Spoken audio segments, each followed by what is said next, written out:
मनुस्मृति के अंदर एक श्लोक बताया गया है, सर्वेषां तु इंद्रियाणाम यदि एकम शरति इंद्रियम तेन अस्य शरति प्रज्ञा धृतेः पात्राद इव उदकम।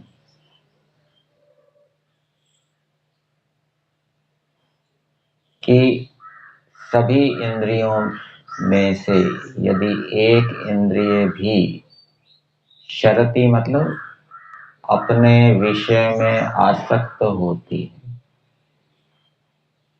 हमारे पास 5 ज्ञानेंद्रियां हैं और 5 ज्ञानेंद्रियों के विषय रूप, रस, गंध, स्पर्श, शब्द हैं।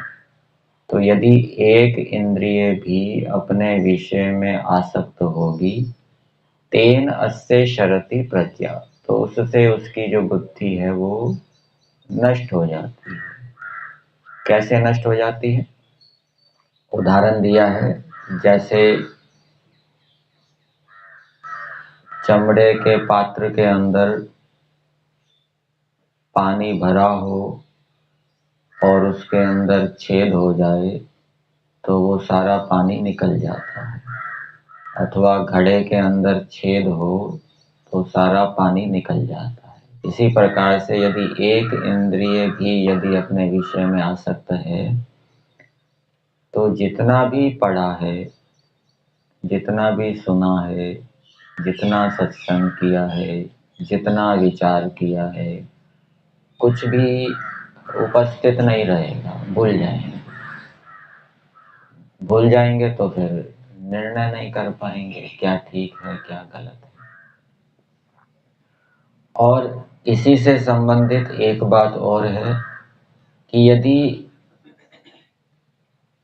कोई एक इंद्रिय अपने विषय में आसक्त होती है तो दूसरी इंद्रियां भी अपने विषयों में आसक्त होती है।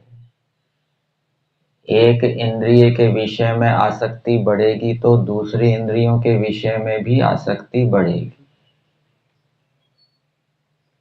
जैसे आपने सुना होगा, जिसकी लोकेशना होती है उसकी पुत्रेशना भी होती है, वित्तेशना भी होती है। तो इसको किस उदाहरण से समझे? यदि अच्छे फलों के अंदर कोई खराब फल रख दिया जाए तो उसके कारण दूसरे फल भी क्या है, खराब हो जाते हैं। इसी प्रकार से एक इंद्रिय भी यदि अपने विषय में आसक्त है तो दूसरे इंद्रियों में भी आसक्ति उत्पन्न हो जाती है, क्योंकि जो अविद्या है वो सभी इंद्रियों के विषयों में व्याप्त है।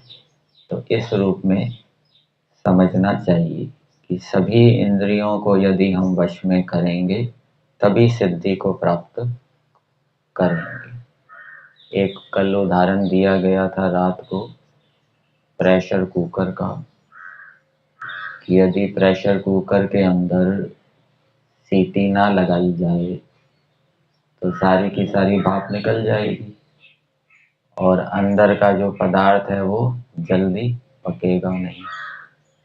इसी प्रकार से यदि एक इंद्रिय भी अपने विषय में आसक्त है तो सारा का सारा पढ़ा सुना हुआ निकल जाएगा, याद नहीं रहेगा।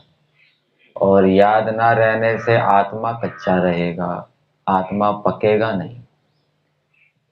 ऋग्वेद के 9वें मंडल के अंदर एक मंत्र आता है, वो सत्यार्थ प्रकाश के 11वें समोल्लास में भी दिया है कि अतप्त तनुर ना तद आमो अश्नुते, कि जो जिसका तनु तपा हुआ नहीं है, जिसने तपस्या नहीं की, वो आमा है, वो कच्चा है और वो कच्चा व्यक्ति परमेश्वर को प्राप्त नहीं कर सकता।